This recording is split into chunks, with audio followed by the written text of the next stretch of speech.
네, 안녕하세요. 터미입니다. 오늘의 추억의 괴담콜 라디오는요, 일본 어느 시골 괴담, 목 없는 보살입니다. 편의를 위해서 1인칭 시점으로 이야기 시작할게요.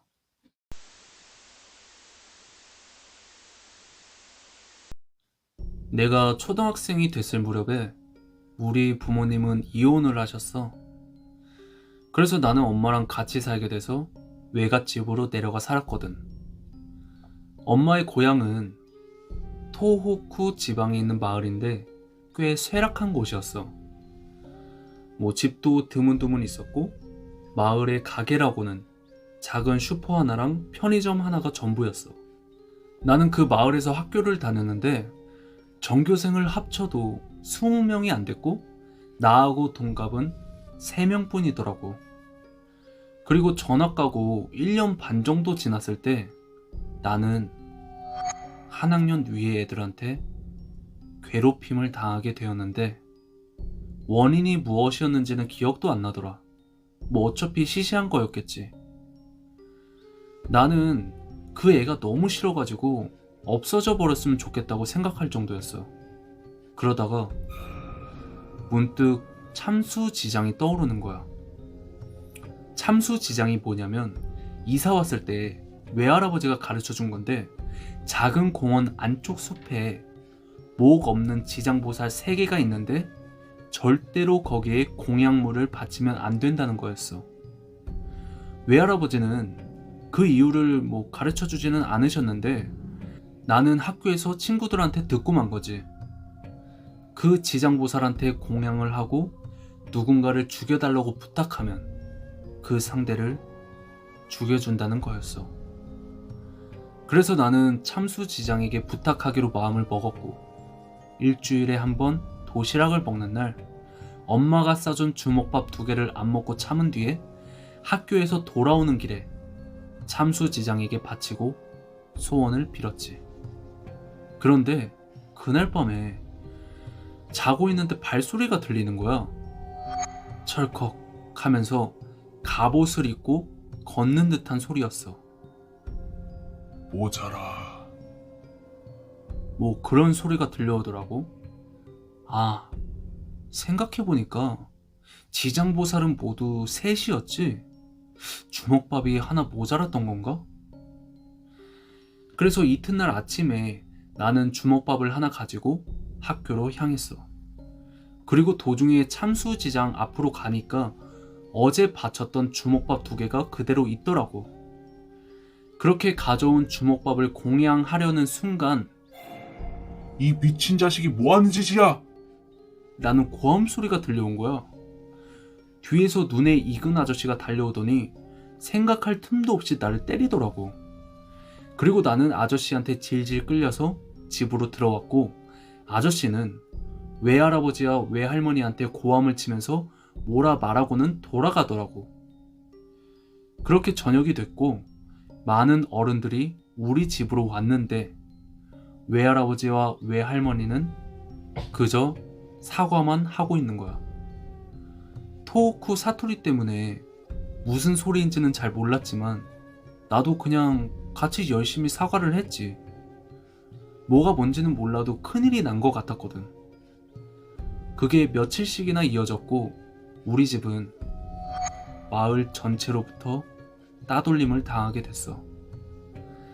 참수지장에게 공양을 한 집을 따돌린다는 게 옛부터 내려오는 규칙이었다고 하더라고. 우리 집 사람들이랑은 아무도 대화하려고 하지 않았고 그리고 슈퍼든 편의점이든 우리한테는 물건도 팔지 않았어. 우리 엄마는 마을 병원에서 간호사로 일하고 있었는데 그냥 해고를 당했고 나도 학교에 다니질 못했어.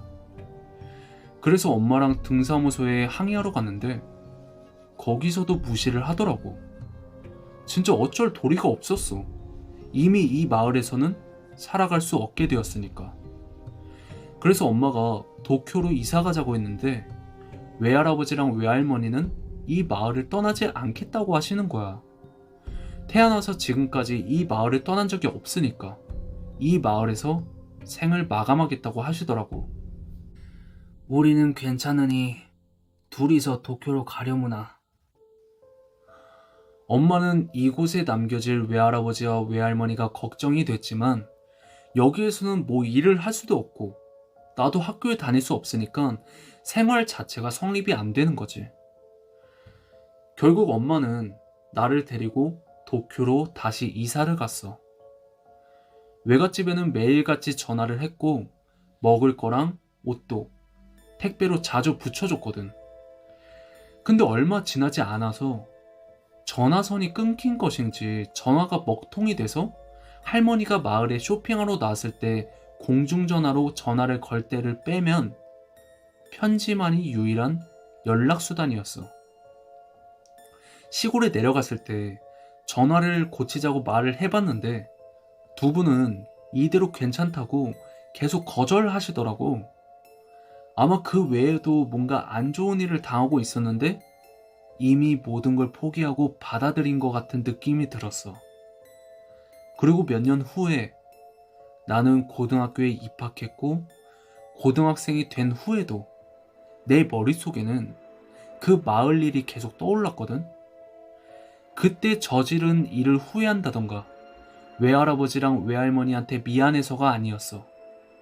그 이후로 발소리랑 모자라. 이 했던 소리가 계속 들려왔거든. 별다른 일이 일어나는 건 아니었어. 그저 소리가 들릴 뿐이었지. 근데 아무리 그렇다 쳐도 기분 나쁜 건 어쩔 수 없더라고. 그러던 어느 날 택배 회사에서 전화가 왔었는데 외갓집에 보낸 택배 때문이었는데 몇 번을 찾아가도 집에 아무도 없어서 배달을 할 수가 없다는 거야. 기분 나쁜 예감이 들었지. 아니, 반 정도는 아마 예상하고 있었는지도 모르겠네. 무슨 일이 있으면 전화가 왔을 텐데 그런 거 하나 없이 부재중이었으니까. 나랑 엄마는 곧바로 외갓집으로 갔어. 외갓집에 도착한 것은 밤 늦게였고 외갓집은 불빛 하나 없이 어두웠어.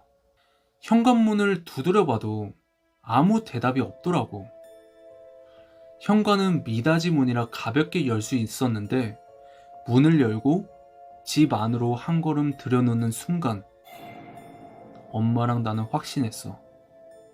코가 떨어져 나갈 것 같은 썩은 내가 풍겼거든.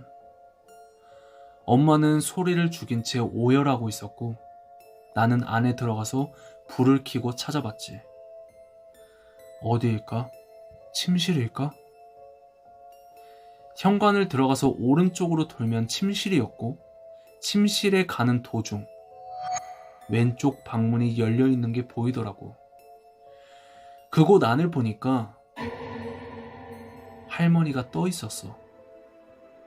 목을 매달고 있었던 거지. 할아버지는 같은 방에서 이불 위에 누운 채 죽어 있었고. 우선 밖에 나가자고 엄마를 달랬는데 움직이려고 하지 않더라고. 그래서 경찰을 부르려고 했는데 막 휴대폰이 보급되기 시작할 무렵이라 시골에서는 전파가 닿지를 않았어. 어쩔 수 없이 나는 가까운 파출소까지 걸어가서 신고를 했지. 할아버지는 병사, 할머니는 극단적 선택인 것 같다고 경찰이 말하더라. 병을 앓다가 돌아가신 할아버지의 뒤를 쫓아서 할머니도 할아버지를 따라간 거였어. 우리는 뭐 따로 장례식은 치르지 않기로 하고 스님을 영안실에 모셔서 경을 올리고 화장을 했지. 집에 돌아가는 날 사진 같은 걸 챙기려고 외갓집에 들렀다 가기로 했는데 두 분이 남긴 재산이라고는 집 한 채 말고는 없어가지고 엄마는 상속도 하지 않을 생각인 듯 하더라고. 이 마을에 오는 것도 이게 마지막이겠지. 엄마가 집에서 이런저런 처리를 하는 동안 나는 그리운 길을 걸어가 왔어. 등굣길이었지. 공원에서 그네를 타면서 생각해봤어. 이제 어떻게 할까? 더 이상 이 마을이랑 어떤 관계도 맺고 싶지 않았거든. 이대로 돌아갈까?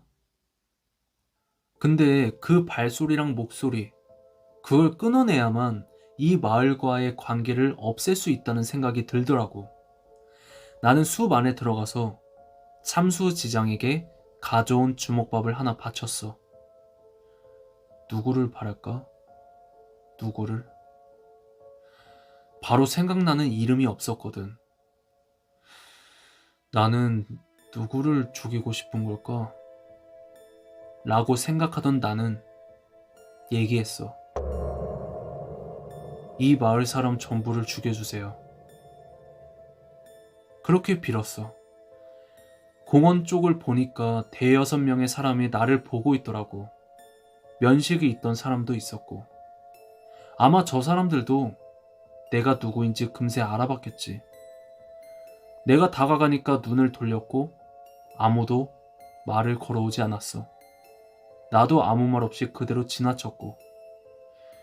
그 이후에 발소리랑 목소리는 들리지 않았고 그 마을 사람들이 어떻게 되었는지는 나도 잘 모르겠어.